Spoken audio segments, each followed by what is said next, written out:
We are reminded of the declaration by ZANU-PF member Josiah Ungwe, who in May 2018 said President Mnangagwa stands ready to shoot for power. We note with concern the conduct of the Zimbabwe Electoral Commission, ZEC, which refuses to act transparently, and this conduct clearly betrays ZANU-PF's intent to win all upcoming elections by hook or crook. And now we've seen the executive staffing ZEC with their kith and kins, with their sons and daughters, with their brothers and sisters, nieces and nephews. And this is a matter of grave concern. The Crisis in Zimbabwe Coalition would like to put it on record that the above tactics, which are basically meant to silence dissent and entrench authoritarian rule, will be short-lived as they will be resisted by the all progressive Zimbabweans. We urge President Mnangagwa to desist from persecuting human rights defenders and heed genuine calls for reform and national dialogue as a way of unlocking the multifaceted crisis in our country, Zimbabwe. It is unfortunate that the government has chosen to criminalize trade unionism against the dictates of international labor law. There are a number of individuals who have been victimized for speaking out against misgovernance in the country, and they are currently detained as political prisoners. We are happy that Comrade Robson Chere has been granted bail, and we are following that matter attentively. It has become quite apparent that the state is keen on entrenching authoritarian rule and pursuing its agenda of a one-party state, and for us, this is a call for action. We therefore reiterate that we shall pursue all avenues necessary to resist entrenchment of authoritarian rule, and this includes strengthening advocacy initiatives at the regional and international level. Human rights abuses, continued mutilation of the Constitution, a dishonest, parasitic, extractive national economic system clearly remains a threat to inclusive economic growth and national development. Corruption remains a vice that is choking even the government's singularly produced National Development Strategy 1. These are the very same reasons the Second Republic's re-engagement drive at Commonwealth heads of governments was rebuffed. The callous behavior of our government is retarding re-engagement with the international community. Attempts to amend the Private Voluntary Organization PVO Act point to a well-coordinated attempt to further shrink the democratic space in Zimbabwe through abusing recommendations of the Financial Action Task Force.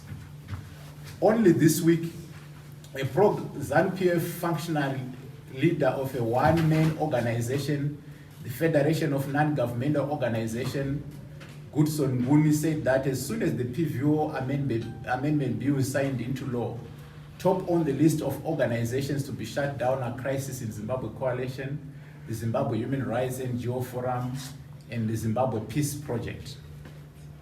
In light of this, it is clear that the latest arrests and persecution of civil society actors is part of a grand scheme to silence the civil society movement in Zimbabwe.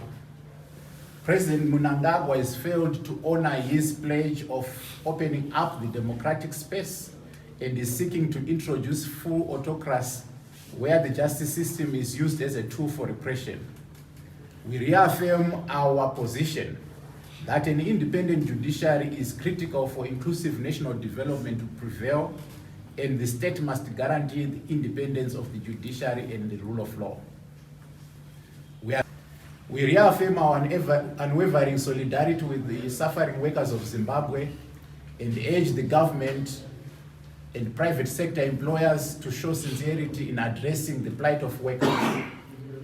Government must urgently engage with all workers' unions and not just a select few. And the engagement must be based on genuine and frank conversations. We call upon workers from the private and public sectors to unite in demanding a living wage and resist the divide and rule tactics from the employers. We urge the Zimbabwe Republic Police to act professionally in the conduct of their duties upholding the Constitution, and enforcing the law without bias, and desist from acting as a vigilante force for the ruling party.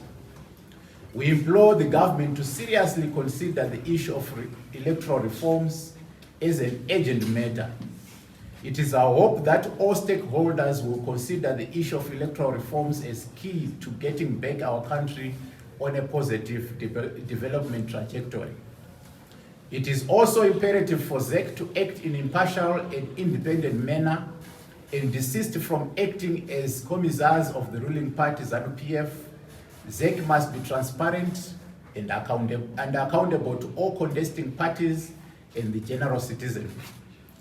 However, we hazard that electoral reforms must not be taken as a standalone and isolated from reforms in economic governance as well as public service delivery, where devolution remains a key tool for improving governance and achieving inclusive development. The coalition has endorsed a call by citizens across the country to forge a broad-based alliance to tackle the numerous challenges facing the country. And we will continue to mobilize progressive citizens to demand reforms that will lead to a democratic and economically developed Zimbabwe. We urge progressive Zimbabweans to remain united in defense of their constitutionally guaranteed rights while exercising the right to peaceful protests as enshrined under Section 59 of the Constitution. To the citizens of Zimbabwe with no option, we need to reinstate all the constitutional rights that are protected in the Bill of Rights under Chapter 4 of the Constitution. We are not going to get our freedom on a silver platter. We need to unite all forces, labor movements, churches, students' movements, civil society, political parties, and all citizens. We need to ensure that we continue to protest daily against all the repressive moves by the government. We need to organize ourselves into a united front so that we fight until we achieve the freedom and prosperity that we are all yearning for. The government is not going to relent. The people who are in government are benefiting at the expense of all of us. They've taken and allocated the whole economy to themselves. The economy has been parceled to a few families, a few friends and cronies, and those in the ruling elite class.